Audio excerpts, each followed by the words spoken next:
السلام علیکم ناظرین، میں ہوں عبدالرحمن رانا اور آپ دیکھ رہے ہیں پروگرام ڈبیٹ آر۔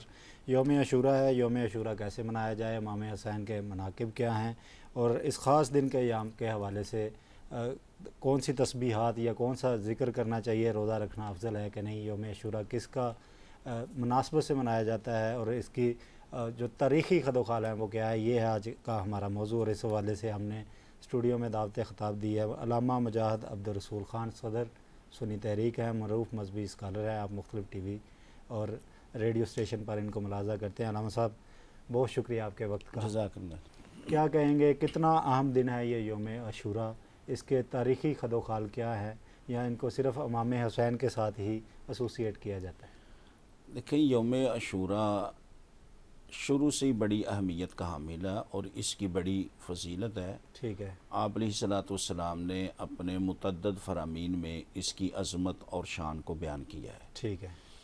حضرت امام حسین رضی اللہ تعالیٰ عنہ کے ساتھ اس کی زیادہ مناسبت اس لیے ہے کہ حضرت امام حسین رضی اللہ تعالیٰ عنہ نے بہت بڑی قربانی دین اسلام کی بقا کے لیے دی، اس میں کوئی شک اور اپنے سارے کنبے کو دین اسلام کے لیے قربان کیا۔ بالکل ٹھیک ہے۔ تو اس مناسبت سے اس کی نسبت حضرت امام حسین رضی اللہ تعالیٰ عنہ کے ساتھ یاد دہانی کے طور پر زیادہ ہوتی ہے۔ ٹھیک ہے۔ آپ علیہ الصلوۃ والسلام نے خود بھی یوم عاشورہ کا روزہ رکھا، بلکہ فرمایا کہ اس کے ساتھ ایک روزہ اور رکھا جائے، ٹھیک ہے، 2 روزے رکھے جائیں، تاکہ یہودیوں کی مشابہت نہ ان ہو کی مشابہت سے بچا جا سکے۔ ٹھیک ہے۔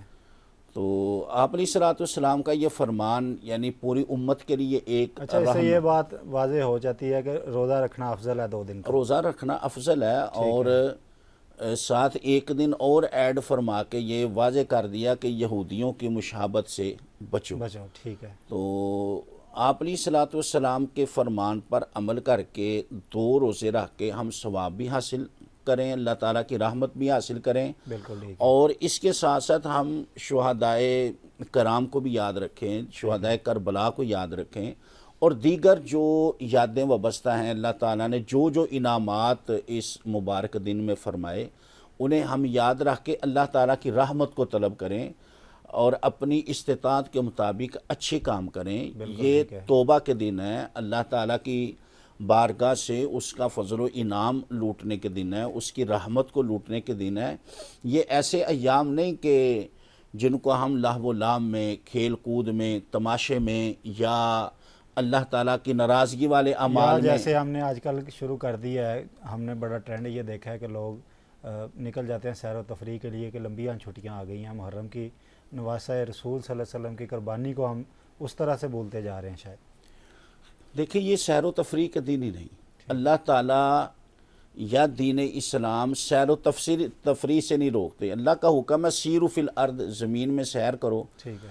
اگر سیر کرنے میں اللہ کی نشانی، اللہ تعالیٰ کی قدرت کو تلاش کرنا ہے، اور اللہ تعالیٰ کی قدرت کو یاد کر کے اللہ تعالیٰ تک پہنچنے کا سامان پیدا کرنا ہے، پھر تو یہ سیر مستحسن ہے، پھر یہ بابرکت سیر ہے کہ اس میں زمین میں غور و فکر کر کے اللہ کی قدرتیں دیکھ کے اس کی نشانیاں تلاش کر کے اللہ کی محبت دل میں پیدا کی جائے۔ بالکل ٹھیک ہے۔ اور اگر سیر برائے کھیل کود یا سیر برائے نفسانیت یا خواہش کی تکمیل کے لیے، یعنی اس کا مقصد نہیں سوائے گھومنے پھرنے کے، تو ایسی سیر کی تو اجازت نہیں۔ وقت ضائع کرنے کے تو اسلام خلاف ہے۔ بالکل ٹھیک ہے۔ یعنی 9-10 محرم نہ بھی ہو یا کوئی اور مقدس دن نہ بھی ہو، تو اسلام تو ٹائم ضائع کرنے کا حکم ہی نہیں دیتا۔ سب سے زیادہ قیمتی اثاثہ تو وقت ہے، کوئی شک نہیں۔ تو وقت بچانا چاہیے۔ تو جو آدمی 9-10 محرم کو بھی وقت ضائع کر دے، اسے اللہ تعالیٰ کے انعامات یاد نہ آئیں، حضرت امام حسین کی قربانی یاد نہ آئے، شہدائے کربلا کی یاد نہ آئے، وہ اللہ تعالیٰ کی تسبیح کی طرف اس کا دل مائل نہ ہو، تو اسے پھر اپنے دل کی خبر لینی چاہیے بالکل ٹھیک وہ ہے۔ کس مقام پہ کھڑا ہے۔ بالکل ٹھیک ہے۔ یہ فرمائیے گا کہ اس دن کو، یہ جو خاص ہم نے عشرہ جس کو عاشورہ محرم، خاص دن تو 2 ہی ہیں، لیکن 10 دنوں کا ہم نے دیکھا کہ کافی سارے لوگ محافل سے جاتے ہیں، جلوس ہیں، اپنے اپنے طریقے ہیں لوگوں کے منانے کے اس دن کو۔ آپ کیا فرماتے ہیں کہ کیسے ان 10 دنوں کو یا محرم کو منایا جا سکتا ہے، کیسے امام حسین کی یادوں کو تذکرہ کیا جا سکتا ہے، کہ کیا بندے کے دن ظاہرہ نمازیں تو 5 ہیں ہی، لیکن اس کے ساتھ ساتھ کیا کیا جا سکتا ہے؟ کوئی خاص وظائف یا کوئی ذکر یا کوئی دن کے حوالے سے خاص کوئی آیت وغیرہ؟ تلاوت قرآن پاک کی جائے، ٹھیک ہے، اور چونکہ یہ زیادہ مناسبت ہے شہدائے کربلا کے ساتھ، ٹھیک ہے، حضرت امام حسین رضی اللہ تعالیٰ عنہ کی سیرت پڑھی جائے، ٹھیک ہے، شہدائے کربلا کی سیرت کو پڑھا جائے۔ حضرت امام حسین رضی اللہ تعالیٰ عنہ نے جو قربانی دی حق کے لیے، سچ کے لیے، ٹھیک ہے، عدل و انصاف کے نظام کو قائم رکھنے کے لیے وہ پڑھا جائے اور اس کے مطابق معاشرے میں کردار ادا کیا جائے۔ ٹھیک ہے، یعنی عدل و انصاف یا معاشرے کی بہتری محض حکومت کی ذمہ داری نہیں۔ ٹھیک ہے، جب حکومت کرے گی وہ ویل اینڈ گڈ، وہ ٹھیک ہے، لیکن بحیثیت معاشرے کا فرد ہمیں بھی تو انصاف قائم کرنے کی ضرورت ہے نا، بالکل ٹھیک ہے، اپنی گفتگو میں توازن برقرار رکھنے کی ضرورت ہے، ہمسایوں اپنے کے کردار حقوق کو ہیں۔ صاف ستھرا رکھنے کی ضرورت ہے، ہمسایوں کے حقوق ہیں، ارد گرد رہنے والے لوگوں کے بستی کے حقوق ہیں، حقوق ہیں۔ کسی کو ہماری وجہ سے اذیت نہ پہنچے، تکلیف نہ پہنچے۔ یعنی جس معاشرے کی بہتری کے لیے حضرت امام حسین نے قربانی دی، اس معاشرے کو حسینی معاشرہ بنانے کے لیے ہم بھی اپنا کردار ادا کریں۔ بالکل ٹھیک ہے، بڑا خوبصورت لفظ ہے حسینی معاشرہ بنانے کے لیے۔ تو امام حسین کے مناقب پہ آ جاتے ہیں۔ نواسہ رسول، ظاہر ہے نبی پاک صلی اللہ علیہ وسلم ان کے لیے سجدہ طویل کر لیتے تھے، بڑا پیار تھا، محبت تھی، جوڑے آسمانوں سے آتے رہے، کیا فرمائیں گے اس حوالے سے؟ دیکھیں، حضرت امام حسین رضی اللہ تعالیٰ عنہ، حضرت امام حسن رضی اللہ تعالیٰ عنہ سرکار دو عالم صلی اللہ علیہ وبارک وسلم کی گود میں کھیلتے رہے۔ آپ علیہ الصلوۃ والسلام کی داڑھی مبارک میں اپنی انگلیاں داخل کر دیتے تھے، ٹھیک ہے، اور آپ علیہ الصلوۃ والسلام حالت نماز میں ہوتے تھے تو یہ دونوں شہزادے تشریف لے آتے تھے۔ دونوں شہزادوں کے لیے آپ علیہ الصلوۃ والسلام نے مختلف اوقات میں سجدے کو طوالت دی۔ ٹھیک ہے، اس سے اندازہ ہوتا ہے کہ اسلام بچوں کے ساتھ محبت کرنے کا کتنا سبق اور درس دیتا ہے، اور اس کا بچوں کی تربیت میں کتنا عمل دخل ہے۔ بالکل ٹھیک ہے، یعنی بچوں کو دھتکار دینا، غصے سے ڈانٹ دینا، بچوں کو پیچھے ہٹا دینا، یہ اس کا یعنی یہ کوئی تربیت نہیں۔ بالکل ٹھیک تربیت یہ ہے کہ ہم نماز کے لیے کھڑے ہوں تو بچہ سمجھے کہ یہ نیکی والا کام ہے، وہ بھی ساتھ آ کر نماز کے لیے کھڑا ہو، بالکل ٹھیک ہے، اپنے حرکات و سکنات سے وہ بھی ساتھ اپنا حصہ عبادت کی یعنی تربیت حاصل کرے۔ بالکل ٹھیک تو آپ علیہ الصلوۃ والسلام نے حضرت امام حسین رضی اللہ تعالیٰ عنہ کی تربیت کی، اور حضرت امام حسین نے آپ علیہ الصلوۃ والسلام کی بارگاہ سے تربیت لی، اور آپ علیہ الصلوۃ والسلام نے فرمایا کہ میرے یہ دونوں شہزادے جنت کے نوجوانوں کے سردار ہیں۔ بالکل ٹھیک ہے، یعنی جنت میں نوجوان ہی ہوں گے ویسے سارے؟ جنت میں سارے نوجوان ہوں گے، ٹھیک ہے، یعنی وہاں پہ بڑھاپا نہیں ہوگا، ٹھیک ہے، اور کسی پر مایوسی نہیں ہوگی، ٹھیک ہے، وہاں پہ قد سب کے لمبے قد ہوں گے، اور وہاں پہ پریشانی نہیں ہوگی۔ یعنی کوئی بھی ایسا عنصر جنت میں نہیں ہوگا جس سے جنتی کے لیے کوئی پریشانی کا سامان ہو، ٹھیک ہے، بلکہ وہ جس بھی اچھائی کی نیت کرے گا اللہ تعالیٰ اسے وہ عطا فرما دے گا۔ بالکل ٹھیک ہے، اور دیکھیں، حضرت امام حسین جنت کے نوجوانوں کے سردار ہیں۔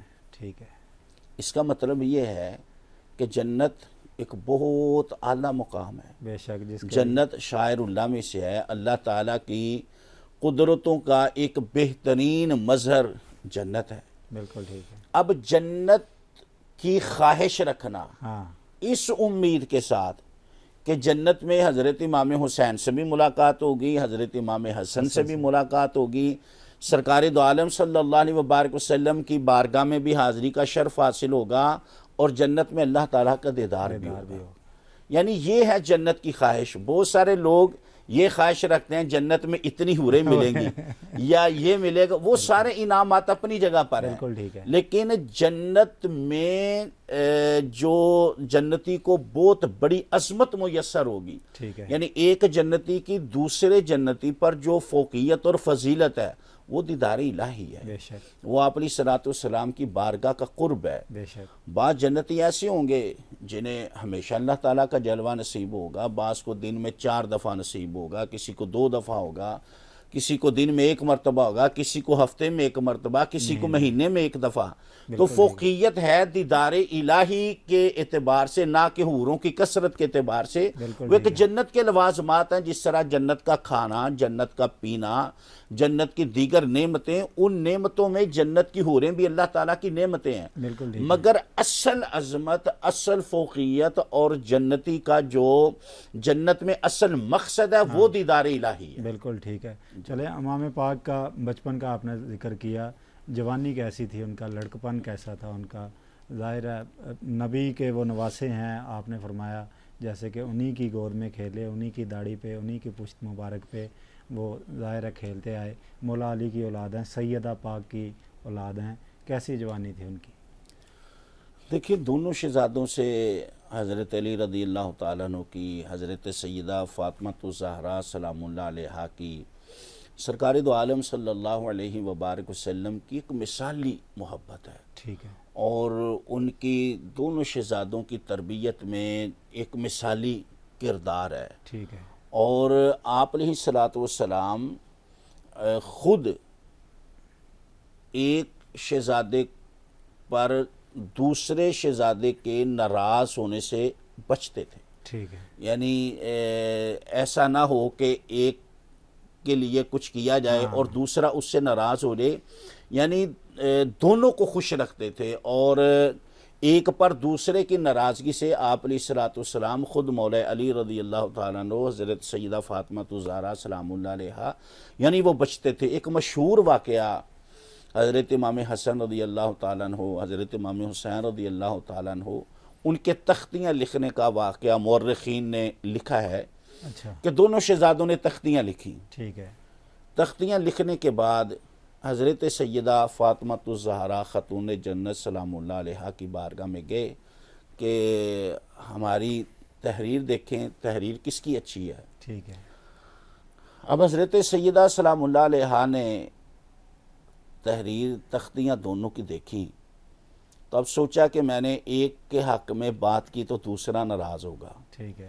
فرمایا تمہارا فیصلہ حضرت علی رضی اللہ تعالیٰ عنہ تمہارے بابا جان کریں گے. بالکل ٹھیک. اب دونوں شہزادے تختیاں لے کے حضرت علی رضی اللہ تعالیٰ عنہ کی بارگاہ میں آ گئے. اپنے والد گرامی کے پاس. والد گرامی. انہوں نے تختیاں دیکھی، تحریر دیکھ کے انہوں نے بھی یہ فیصلہ کیا کہ اگر ایک کے حق میں فیصلہ دوں گا تو دوسرا شہزادہ ناراض ہو جائے گا. فرمایا کہ تمہارا یہ فیصلہ تمہارے نانا جان کریں گے. نبی رحمت. آپ علیہ الصلوۃ والسلام کی بارگاہ میں تختیاں چلیں گی، دونوں شہزادے چلے گئے. آپ علیہ الصلوۃ والسلام نے دیکھا تو فرمایا کہ اب ایک کے حق میں بات کی، دوسرا ناراض ہوگا، دل شکنی ہوگی. فرمایا کہ تمہارا فیصلہ حضرت جبرائیل علیہ السلام کریں گے. سبحان اللہ. حضرت جبرائیل علیہ الصلوۃ والسلام انہوں نے کہا جن کا دل دکھانے سے سیدہ خاتون جنت حضرت علی المرتضیٰ خود امام الانبیاء باعث تخلیق کائنات صلی اللہ علیہ وبارک وسلم کسی ایک شہزادے کا دل نہیں دکھانا چاہتے، تو عرض کی کہ یا رسول اللہ صلی اللہ علیہ وبارک وسلم اس کا فیصلہ خود رب کائنات فرمائے. حضرت جبرائیل علیہ السلام نے اللہ کی بارگاہ میں عرض کی، فرمایا جبریل جنت میں سے ایک سیب لے جاؤ، دونوں شہزادوں کی تختیاں رکھ دو، جس شہزادے کی تختی پر جنت کا سیب جائے گا اس شہزادے کی تحریر اچھی ہوگی. اب جنت کا سیب آ گیا، حضرت جبرائیل علیہ السلام نے فضا میں چھوڑ دیا. اب وہ تختیوں کے قریب آیا تو اللہ کا حکم ہوا جبریل اس کے دو حصے کر دو، آدھا ایک شہزادے کی تختی پہ، آدھا ایک شہزادے کی تختی پہ. حکم ہوا کہ دونوں شہزادوں کی تحریریں اچھی ہیں. اب دیکھیں یہ کوئی فقہی مسئلہ نہیں تھا، کوئی اتنا، یعنی یہ ایک تحریر کا فیصلہ کرنا تھا. اس میں بھی حضرت سیدہ فاطمہ الزہرا سلام اللہ علیہ، حضرت علی المرتضیٰ، خود امام الانبیاء صلی اللہ علیہ وبارک وسلم، حضرت جبرائیل علیہ السلام، خود رب کائنات، سبحان اللہ، یعنی سیب کے بھی دو حصے کر دیے. تو ہم اپنے کردار کے بارے میں بھی سوچیں، کبھی ہمارا تیر حضرت امام حسن کی طرف جائے، کبھی ہمارا تیر حضرت امام حسین کی طرف جائے، کبھی ہم حضرت امام حسن کا دل دکھانے والی بات کریں، کبھی ہم حضرت امام حسین کا دل دکھانے والی بات کریں، اور لبادہ ہم دین کا اوڑھ کے ایسا جملے یا ایسے تند و تیز کلمات کہیں. ہمیں کہیں بھی ممبر رسول پہ بیٹھ کے ہمیں سوچنا چاہیے کہ جنہیں اللہ تعالیٰ نے اتنا بڑا رتبہ دیا ہے، جن سے اللہ تعالیٰ نے اپنے آخری نبی کی نسل کی بقا کو رکھا ہے، ان کا کتنا بڑا مرتبہ اللہ کی بارگاہ میں ہوگا، جس سے آپ علیہ الصلوۃ والسلام کی مبارک نسل کی بقا جن کے ساتھ وابستہ ہے، ہم ان کے بارے میں ہلکے کلمات کہیں، ان کے بارے میں تند و تیز باتیں کریں، کبھی بڑے بھائی کی توہین کریں، کبھی چھوٹے بھائی کی توہین کریں، کبھی فوقیت بیان کرنے میں خیانت کر کے، اب اگر ہم حضرت امام حسن کو ناراض کر کے حضرت امام حسین کی محبت لے کر جنت میں چلے رہیں گے، بالکل، یا حضرت امام حسین ناراض ہوں حضرت امام حسن کی محبت لے کر جنت میں چلے رہیں گے، جا ہی نہیں سکتے، تو دروازے تک نہیں پہنچ سکتے۔ یعنی یہ شہزادوں کی اہمیت ہے، تو ہمیں بولنے میں کہنے میں خیال رکھنا چاہیے، اور آپ علیہ الصلوۃ والسلام نے جس واقعہ طرح بڑا یونیک بتایا آپ نے، عظمت دی، ہمیں اس کا خیال رکھنا چاہیے۔ بے شک بے شک، اسی طرح کا واقعہ ایک اور بھی حدیث میں ہے کہ دیکھا جائے تو انہوں نے نبی پاک صلی اللہ علیہ وسلم کشتی کروا رہے تھے دونوں شہزادوں کی، یعنی وہ دونوں شہزادے کشتی آپس میں کر رہے تھے، اور آپ علیہ الصلوۃ والسلام بھی تشریف لے آئے۔ ٹھیک ہے، اب سرکار دو عالم صلی اللہ علیہ وبارک وسلم نے حضرت حسن رضی اللہ تعالیٰ عنہ سے فرمایا کہ حسین کو ایسے پکڑو، ایسے پکڑو، ایسے گراؤ۔ ٹھیک ہے، حضرت سیدہ فاطمہ الزہرا سلام اللہ علیہ نے عرض کی کہ یا رسول اللہ صلی اللہ علیہ وبارک وسلم، آپ حضرت امام حسن کو بتا رہے ہیں وہ بڑے ہیں، تو حضرت امام حسین چھوٹے ہیں، آپ ان کو کیوں نہیں بتا رہے؟ فرمایا کہ میں حسن کو بتا رہا ہوں، حسین کو جبرائیل علیہ السلام بتا رہے ہیں۔ سبحان اللہ، یعنی دیکھیں کتنی بڑی عظمت ہے شہزادوں کی، یہ یعنی بچوں کا آپس میں اس طرح کھیلنا یہ ایک معمول ہوتا ہے، گھروں میں بچے اس طرح ہی کھیلتے ہیں، اب ان کا کھیلنا بھی اللہ رسول کی بارگاہ میں اتنا مقبول ہے کہ ایک طرف نگرانی خود امام الانبیاء فرماتے ہیں اور دوسری طرف حضرت جبرائیل علیہ السلام فرماتے ہیں۔ بالکل ٹھیک ہے، یہ بھی فرمائیے گا کہ زہد و تقویٰ میں کیسے تھے امام کے دونوں بیٹے، امام علی کے بیٹے امام حسن بھی اور امام حسین بھی؟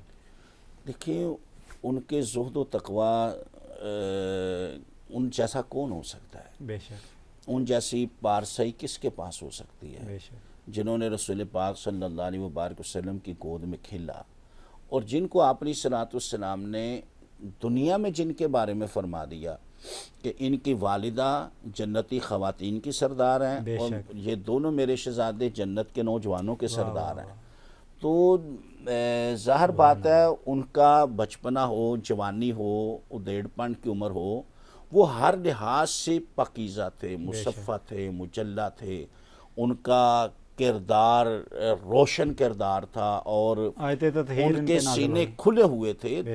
یعنی آیت تطہیر بھی ایک بہت بڑی گواہی ہے، وَيُطَهِّرَكُمْ تَطْهِيرًا، یعنی اللہ تعالیٰ نے اس طرح خاندان رسول صلی اللہ علیہ وبارک وسلم کو پاک اور صاف فرما دیا کہ ناپسندیدگی ان کے قریب بھی نہیں آ سکتی، یعنی پاک بھی کر دیا، یعنی پاک کو اور پاک فرما دیا، اور ہر طرح کی ناپسندیدگی کو دور فرما دیا۔ بالکل ٹھیک ہے، آپ فرما رہے تھے زہد و تقویٰ کے بارے میں، لوگ روایات میں ہیں کہ امام حسین کوئی کہتے ہیں 25، 30، 35 کتنے حج مبارک فرمائے اور پیدل فرمائے؟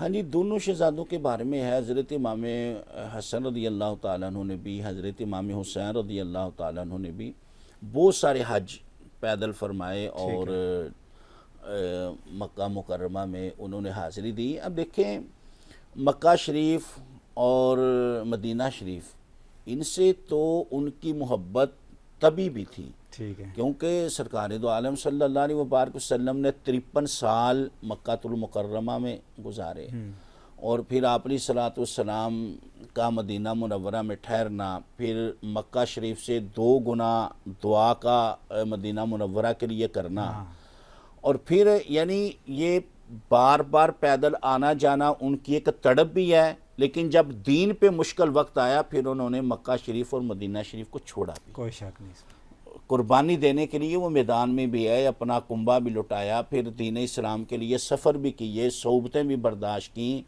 اور ہر طرح کی مصیبت کا سامنا بھی کیا۔ حدیث بھی ہیں اس مبارک سفر کے لیے بھی کہ حسین کو اس جگہ پہ شہید کیا جائے گا، جبرائیل علیہ السلام نے یا فرشتوں نے مٹی دی ان کو لا کے نبی پاک صلی اللہ علیہ نہیں، اس وسلم؟ کی ظاہر بات ہے بشارتیں موجود ہیں. آپ علیہ الصلوۃ والسلام نے جس طرح دیگر صحابہ کے بارے میں بشارتیں دیں کہ فلاں کا یہاں پر وصال ہوگا، فلاں یہاں پر فوت ہوں گے، فلاں کا اس طرح وصال ہوگا، جس طرح جنگ بدر میں آپ علیہ الصلوۃ والسلام نے بتایا. یہ بخاری شریف میں مشہور حدیث پاک ہے. آپ علیہ الصلوۃ والسلام احد پہاڑ پر تھے تو اس میں حرکت پیدا ہوئی. آپ علیہ السلام نے فرمایا کہ ساکن ہو جا، تیرے اوپر ایک نبی، ایک صدیق اور دو شہید ہیں. ٹھیک ہے. جس طرح ان کے بارے میں آپ علیہ الصلوۃ والسلام نے خبر دی، اس طرح حضرت امام حسین رضی اللہ تعالیٰ عنہ کے بارے میں بھی خبر دی. حضرت امام حسن رضی اللہ تعالیٰ عنہ کی امارت اور سلطنت کے منتقل ہونے کی بھی آپ علیہ الصلوۃ والسلام نے خبر دی کہ مشکلات آئیں گی، میرا یہ بیٹا دو مسلمانوں کے گروہوں کو آپس میں ملانے کا باعث بنے گا. ٹھیک ہے. تو یہ خاندان رسول کی قربانی ہے. حضرت امام حسن کی قربانی دین اسلام کی تقویت کے لیے، بقا کے لیے، وہ اپنی جگہ پر بڑی اہمیت کی حامل ہے. کوئی شک نہیں. اور آپ نے یعنی یہ اعلان کر دیا کہ میں اس مقدس زمین پہ کسی قسم کا خون خرابہ نہیں چاہتا. میں نہیں چاہتا کہ امت محمدی صلی اللہ علیہ وبارک وسلم کے دو گروہ آمنے سامنے آئیں اور اس مقدس سرزمین پہ کسی مسلمان کا خون بہے. بالکل. یعنی امارت کو منتقل کر دینا بہت بڑی قربانی کوئی تھی. شک نہیں. اور ظاہر بات ہے یہ آپ علیہ الصلوۃ والسلام کی بشارت کی روشنی میں تھا. اسی طرح حضرت امام حسین رضی اللہ تعالیٰ عنہ کی شہادت کے بارے میں بھی خبر تھی، اور آپ علیہ الصلوۃ والسلام کئی مرتبہ یہ حضرت امام حسین رضی اللہ تعالیٰ عنہ کے بارے میں آپ دیدہ بھی ہوئے کہ انہیں اس طرح سے شہید کیا جائے گا.